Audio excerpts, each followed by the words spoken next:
नमस्कार विद्यार्थी मित्रांनो. कालच्या व्हिडिओमध्ये आपण बघितलं होतं केंद्रीय लोकसेवा आयोगाच्या पूर्व परीक्षेचा अभ्यासक्रम मराठीमध्ये. तर आज आपण बघणार आहोत राज्यसेवा पूर्व परीक्षेचा स्टेट सर्व्हिस प्रिलिमिनरी एक्झामिनेशनचा परीक्षा योजना, ती पण मराठीमध्ये. तर राज्यसेवेची जी पूर्व परीक्षा आहे ती आता 2025 पासून केंद्रीय लोकसेवा आयोगाच्या परीक्षेनुसार झालेली आहे. तर ही खूप आपल्यासाठी आनंदाची बाब आहे की आता आपल्याला MPSCच्या सोबत UPSCचा सुद्धा अभ्यास करता येते. तर कुठलाही वेळ वाया न घालवता आपण थेट मुद्द्याला हात घालूया. तर परीक्षा योजना पूर्व परीक्षेची राज्यसेवेची आज आपण बघणार आहोत.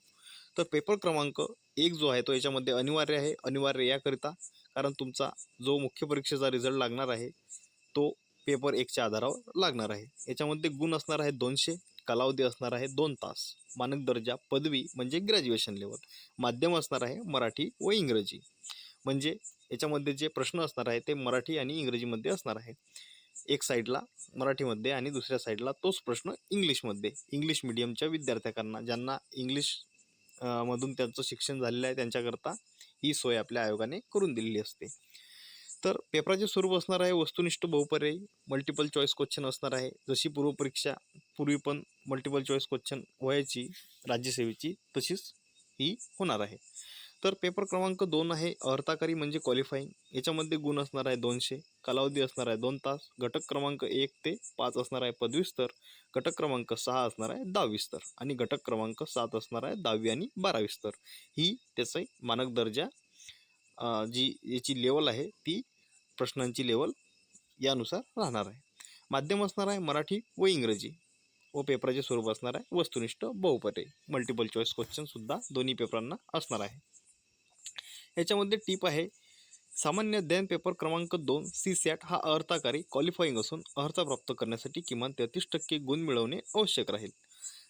या पेपरामध्ये किमान 33% गुण प्राप्त करणाऱ्या उमेदवारांची पेपर क्रमांक 1 मधील गुणांच्या आधारे राज्यसेवा मुख्य परीक्षेसाठी गुणवत्ता यादी तयार करण्यात येईल. जसंच की आपण आता तुम्हाला मी सांगितलंच की सामान्य अध्याय पेपर क्रमांक 2 जो आहे तो फक्त क्वालिफाईंग पेपर आहे. याच्यामध्ये तुम्हाला फक्त 33% गुण घ्यायचे आहे, क्वालिफाय करायचं आहे. याच्यामध्ये तुम्हाला स्कोरिंग वगैरे करायचं नाही.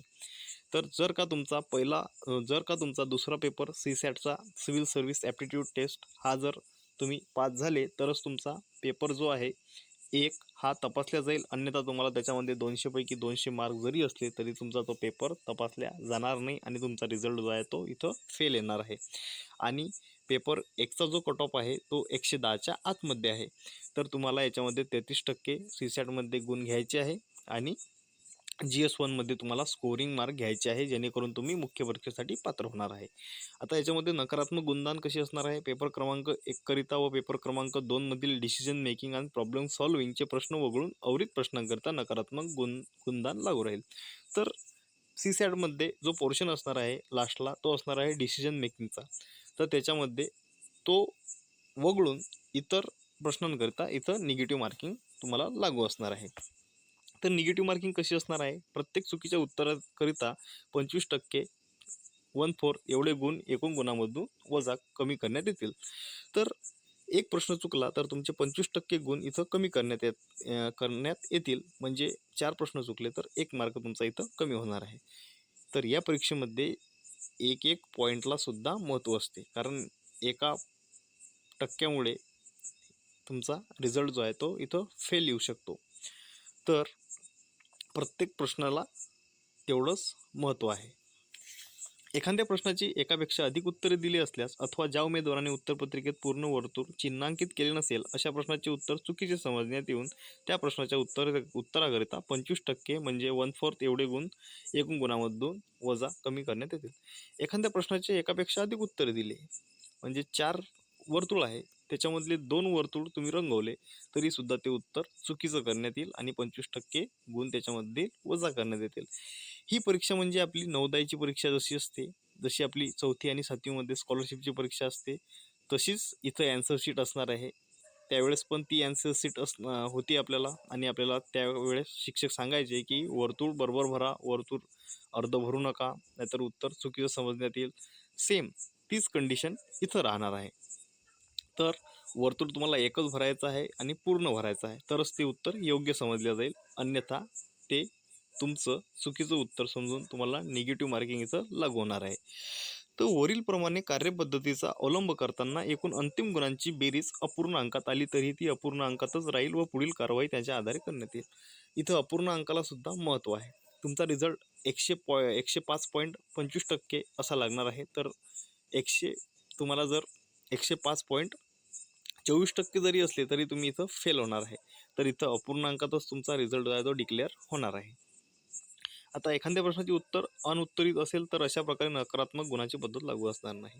एखादा प्रश्न जर तुम्हाला आला नाही तर तो सोडून दिला तर तुम्हाला निगेटिव्ह मार्किंग इथं तुम्हाला लागू असणार नाही. म्हणजे चुकीचं मारण्यापेक्षा सोडून दिलेलं केव्हाही बरं. नंतर अभ्यासक्रम आपण याचा बघणार आहोत. पेपर क्रमांक 1 200 गुणांचा असणार आहे. याच्यामध्ये कुठले विषय अभ्यासायचे आहे तर शॉर्टमध्ये मी तुम्हाला सांगणार. शॉर्टमध्ये तुम्हाला मी सांगतो की कुठले विषय इथं अभ्यासायचे आहे. म्हणजे तुमच्या कायम हे तुम्ही तोंडपाठच करून घ्या. म्हणजे हे तुमच्या कायम लक्षातच राहणार आहे, लक्षात ठेवायचंच आहे.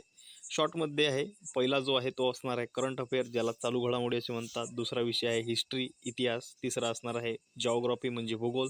चौथा असणार आहे राज्यशास्त्र म्हणजे पॉलिटी.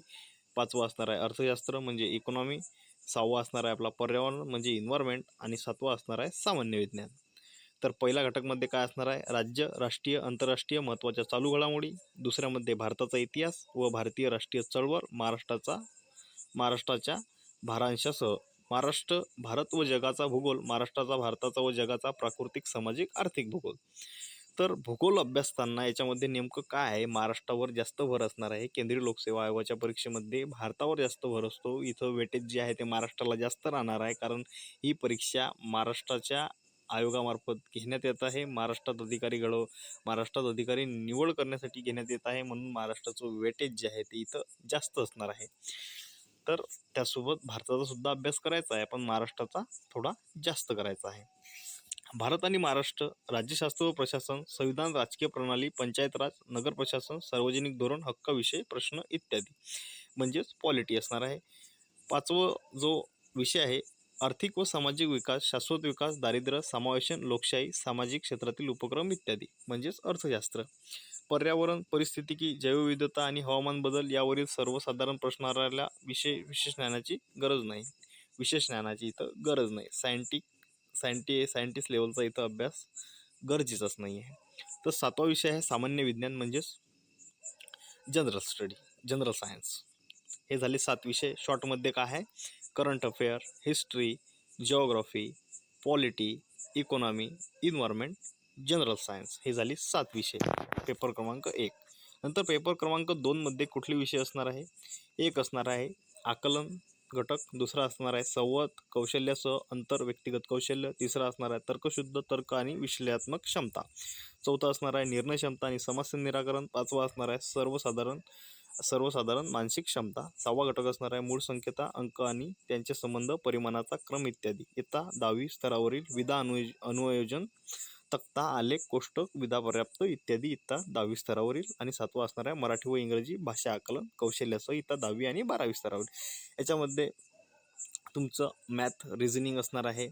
तुमचे डिसिजन मेकिंगचे क्वेश्चन असणार आहे. त्याच्यामध्ये तुमचे लँग्वेज स्किल वगैरे व जे मॅथ आणि रिझनिंगमध्ये क्वेश्चन जे असतात ते CSATमध्ये असणार आहे. तर याच्यामध्ये सविस्तर व्हिडिओ आपण पुढच्या व्हिडिओमध्ये बनवूया आणि आपल्या चॅनलवरती टाकूया. तर टीप याच्यामध्ये असणार आहे इयत्ता 10वी 12वी स्तरावरील मराठी इंग्रजी भाषा आकलन कौशल्याची तपासणी. पेपर 2च्या अभ्यासक्रमातील शेवटचा भाग. प्रश्नपत्रिकेत उलट भाषांतर न देता मराठी व इंग्रजी भाषेतील परिच्छेदाबाबत करण्यात येईल. टीप दुसरी आहे प्रश्न बहुपर्यायी वस्तुनिष्ठ प्रकारचे असतील. टीप तिसरी आहे मूल्यमापनाच्या प्रयोजनासाठी राज्यसेवा पूर्वपरीक्षेच्या दोन्ही पेपरला उमेदवाराने बसणे अनिवार्य आहे. राज्यसेवा पूर्वपरीक्षेच्या दोन्ही पेपरला ती बसला नाही तर अशा उमेदवारांना मूल्यमापनासाठी विचार करण्यात येणार नाही. तर अशी गोष्ट आहे की पेपर एक देऊन चालणार नाही, दोन्ही पेपर देणं अनिवार्य आहे. पहिला पेपर असणार आहे सकाळी, दुसरा असणार आहे दुपारी. तर या परीक्षेला जाताना डब्बा सोबत घेऊन जाणे महत्त्वाचे आहे. तर दोन्ही पेपर देसाल तरच रिझल्ट येईल. शॉर्टमध्ये जर बघायचं झालं तर इथं कसं आहे, पहिला पेपर जो आहे तो तुमचा निवड मुख्य परीक्षेसाठी करणार आहे. दुसरा पेपर जो आहे तो क्वालिफाय पेपर असणार आहे. क्वालिफाय करायचं आहे. पहिल्या पेपरमध्ये स्कोरिंग मार्क जास्त आणायचे आहे. स्कोरिंग मार्क जर आणले तर कट ऑफ तुमचा चांगला, कट ऑफ कितीही हाय गेला तरी तुमचे मार्क्स चांगले असतील तर तुमची 100% निवड मुख्य परीक्षेसाठी होणार आहे. तर GS1ची तयारी उत्कृष्ट पद्धतीने जर केली तर त्याचा फायदा आपल्याला मुख्य परीक्षेसाठी सुद्धा होतो, कारण मुख्य परीक्षेमध्ये सुद्धा हेच विषय तुम्हाला अभ्यासायचे असतात, फक्त थोडे डिटेल्समध्ये. रायटिंग स्किलसुद्धा तुम्हाला तिथं डेव्हलप करायची आहे. आणि केंद्रीय लोकसेवा आयोग आणि राज्य लोकसेवा आयोग आता सारखाच झाल्यामुळे दोन्हीचा अभ्यासक्रम सोबत जर केला तर उत्कृष्टच. आणि केंद्रीय लोकसेवा आयोगाचा जर अभ्यास तुम्ही चालू केला तर आपोआप तुमचा इकडं MPSCचा अभ्यासक्रमसुद्धा तुमचा होणार आहे. तर ही झाली राज्यसेवा पूर्व परीक्षेची परीक्षा योजना. तर पुढचा व्हिडिओ आपण UPSCच्या मुख्य परीक्षेवर बनवू आणि नंतर MPSCच्या मुख्य परीक्षेवर. तर तोपर्यंत चॅनलवर नवीन असाल तर चॅनलला सबस्क्राईब करा आणि व्हिडिओला शेअर करा. धन्यवाद.